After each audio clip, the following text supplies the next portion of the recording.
$50,000 skirt में छिपा लो, $1,00,000 उसकी कमीज में भर लो। ये तीनों महिलाएं बैंक से पैसे चुराकर बाहर निकलने कोशिश में, लेकिन उन्होंने जो पैसा चुराया वो पुराना पैसा था। यह जगह यूएस फेडरल रिजर्व, हर दिन 10 मिलियन अमेरिकी डॉलर से अधिक यहाँ लाया जाता। उन्हें कचरे की तरह इकट्ठा कर नष्ट किया जाता। पैसे के ढेर को नष्ट होते देख ब्रिजेट का मुंह खुला रह जाता। सफाई कर्मी के रूप उसका आज पहला दिन। कप्तान उसे कहती, सफाई और सफाई के अलावा बेकार कागज को भी साफ करना उसकी जिम्मेदारी। बहुत सारा पैसा सभी को काटा जाएगा। ब्रिजेट का पति बेरोजगार, उधारी उस पैर बहुत, लेकिन बैंक का सुरक्षा तंत्र काफी सख्त। छांटाई से लेकर शिपिंग तक, फिर आखिरी टुकड़े, हर विभाग में निगरानी कैमरे। अधिक महत्वपूर्ण बात, पैसे ट्रांसफर कार खोलने की चाबी सिर्फ 3 ही, जो कि सिर्फ वर्गीकरण कक्ष, वित्त विभाग और पैसा विनाशक रूम में। सभी विभागों के प्रधान उनके विभागों में ही रह सकते, यहाँ तक कि उन्हें वॉशरूम जाना। सभी पर कड़ी निगरानी रखी जाती, लेकिन ब्रिजेट को लगता जब तक दुनिया वापस करने के लिए उठा लिए, उसे उसकी तरह सोचने वाले ढूंढने थे।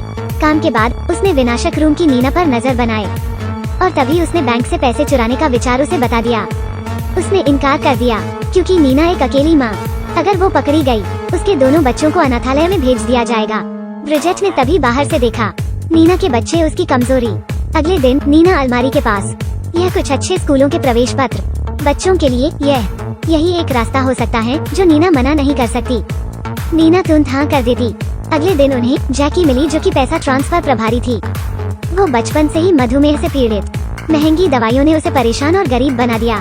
तीनों ने टीम बना ली और एक्शन के लिए प्लानिंग करने लग गए, भौहों को छूते हुए। अगले दिन ब्रिजेट ने अपनी सुपरमार्केट की चाबियों को अपनी बेल्ट में छिपा लिया, आसानी से सुरक्षा घेरा पार कर लिया। सब कुछ जाने को तैयार। दोपहर के भोजन के समय ब्रिजेट और नीना कबान्हों को छूते हुए एक्शन को पक्का कर दिया, लेकिन जैकी ने अचानक अपना सिर हिला दिया। शौचालय में आना, जैकी ने कहा। आज उसे बुरा महसूस कर रही थी।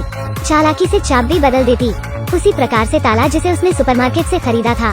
तभी जैकी नंबर बताती, पैसा ट्रांसपोर्ट कार का। जैकी पैसे ट्रांसफर करने के प्रभारी। लिफ्ट का इंतजार करते हुए वो ट्रांसफर कार्ड से शरीर छिपाती। तब वो चाबी से ताला खोलती है जो उसे ब्रिजेट ने दी थी। जल्दी एक ढेर लो और डस्टबिन में डाल दिया। इस पर किसी भी कैमरामैन का ध्यान नहीं जाता, जबकि वे सभी पुराने नोट हैं जो नष्ट होने वाले, लेकिन उनकी वैल्यू अभी भी। इसलिए उन्होंने नीना के साथ भी सांठ गांठ की, जो पैसे को नष्ट करने की प्रभारी। ब्रिजेट पहली चाबी को सेट कर देती शौचालय के कूड़ेदान में, और जब नीना ने पैसे नष्ट कर दिए, फिर से ताला बदलने का मौका का फायदा उठाया। ठीक ऐसे ही सारा पैसा नष्ट हो जाता, जिसका किसी को पता नहीं चलेगा। वहीं ब्रिजेट ने चोरी के पैसे पर विचार किया। कचरे बैग को उठाकर दूर ले गई। पैसे चुराने के बाद तीनों टॉयलेट में मिली। सारे चुराए हुए पैसे को कपड़ों में छिपाने लग गई। काम के बाद सुरक्षा जांच, उनके शरीर की जांच नहीं करेंगे। जब वे घर पहुंचे तो तीनों महिलाओं ने तुरंत पैसे गिनने लग गई। पहली बार कामयाब चोरी की। कुछ दिनों बाद वे दोबारा चोरी का प्लान करती, पर जल्द ही मुसीबत में फंसने जा रही थी, क्योंकि इस बार पैसा ज्यादा था। उनके पास छिपाने के लिए कोई जगह नहीं थी, इसके लिए उन्हें जमीन खोदनी पड़ी। असहाय नीना और ब्रिजेट के पति ने रुकने का फैसला किया, लेकिन ब्रिजेट जैकी से असहमत, क्योंकि पैसे का लालच बहुत बड़ा होता। अब की बार तीनों एक दूसरे से सहमत नहीं है दोबारा एक साथ चोरी करने के लिए। उस दिन ब्रिजेट ने नीना को चाबी दी। उसकी लापरवाही की वजह से चाबी पाइप में गिर गई। अब बस एक चाबी जैकी के पास थी। पकड़े जाने का डर से उन्होंने दूसरा फोन नंबर सेव नहीं किया। ब्रिजेट ने तुरंत अपने पति को फोन किया। ब्रिजेट के पति ने जैकी के पति को बताया। जब जैकी को पता चला, उन्होंने कैश ट्रक को विनाशक कक्ष में रख दिया, और दुर्भाग्य से पैसे ट्रांसफर करते समय और वो विनाशक रूम में नहीं जा सकती थी।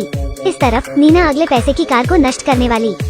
अगर वो अब की बार नहीं खोल पाई, वे पकड़े जाएंगे। उसके दिमाग में प्लान आया। जैकी ने किसी से बहस करने की एक्टिंग शुरू कर दी। चाबी को गम में लपेटकर लिफ्ट में चिपका दिया। ब्रिजेट नीचे साफ करने का नाटक कर रही और गम में लिपटी चाबी उतार लेती। जैसे ही वो निपटान कक्ष में पहुंची, वो सुरक्षा अधिकारी अग्रिम रूप से सूचित करेगा, लेकिन लंबे समय के बाद उनका रहन सहन, उन पर फेडरल जांचकर्ता को शक होने लगता।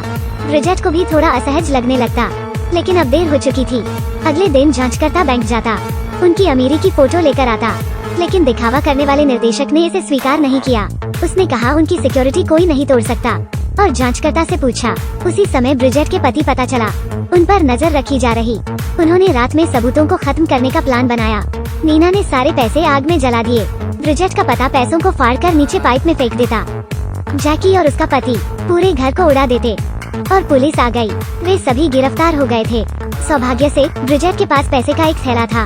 वो पीछे के दरवाजे से भागती।